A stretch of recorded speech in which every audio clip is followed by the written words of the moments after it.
Hi friends, मेरे नए video में आपका स्वागत है। आज मैं कक्षा 10 के लिए एमसीक्यू प्रश्न फिजिक्स से बना के लाया हूं, जो काफ़ी इम्पोर्टेंट है। तो मेरा पहला प्रश्न है बच्चों कि परावर्तन के पश्चात क्या बदल जाता है। क्वेश्चन पूछा जाता है कि परावर्तन के पश्चात क्या बदल जाता है। तो परावर्तन के पश्चात प्रकाश की तीव्रता बदल जाती है।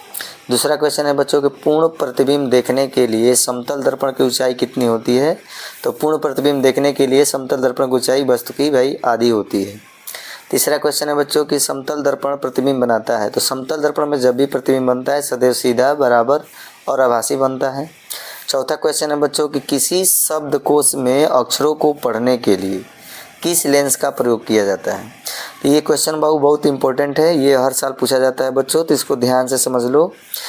जब भी ऐसे प्रश्न पूछते हैं तो विकल्प में जो भी दिया रहे सबसे कम फोकस दूरी जो दिया रहता है उसका उत्तर लेंस ही उसका उत्तर सही होता है। अगला क्वेश्चन है बच्चों दाढ़ी बनाने में किस दर्पण का उपयोग किया जाता है। तो इसका विकल्प होता है बाबू अवतल दर्पण के लिए यूज किया जाता है। अगला क्वेश्चन है बच्चों कार की अग्रदीप में दर्पण उपयोग किया जाता है। तो कार के अग्रदीप मतलब आगे वाली जो हेडलाइट होती है उसमें किस दर्पण का उपयोग किया जाता है। तो उसमें बच्चों हम लोग अवतल दर्पण का उपयोग करते हैं। वाहन में पार्श्व या पश्च दृश्य देखने के लिए किसका उपयोग होता है। जो गाड़ियाँ चलती हैं उसमें पीछे के दृश्य को देखने के लिए कौन से दर्पण का उपयोग किया जाता है बच्चों। तो उसका उत्तर हो जाएगा बच्चों कि उत्तल दर्पण का उपयोग किया जाता है। किस माध्यम का अपवर्तनांक अधिकतम होता है, ये बच्चों याद रखेंगे हम लोग। कक्षा 10 में बार बार पूछा जाता है कि कौन सा ऐसा माध्यम है जिसका अपवर्तनांक सबसे अधिक होता है।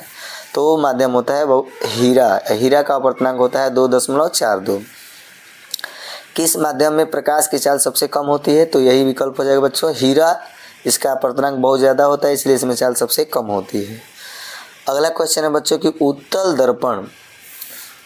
दर्पण में प्रतिबिंब सदैव बनता है। तो उत्तल दर्पण में प्रतिबिंब बच्चों हमेशा सदैव की बात कर रहा है तो हमेशा आभासी बनता है, छोटा बनता है और सीधा बनता है। और इस तरह से बच्चों हम लोग 10 प्रश्न लगाए जो काफ़ी इम्पोर्टेंट है बोर्ड के लिए। तो बच्चों चैनल को लाइक और सब्सक्राइब ज़रूर करो ताकि अगला वीडियो आप लोगों के पास ज़रूर पहुँचे।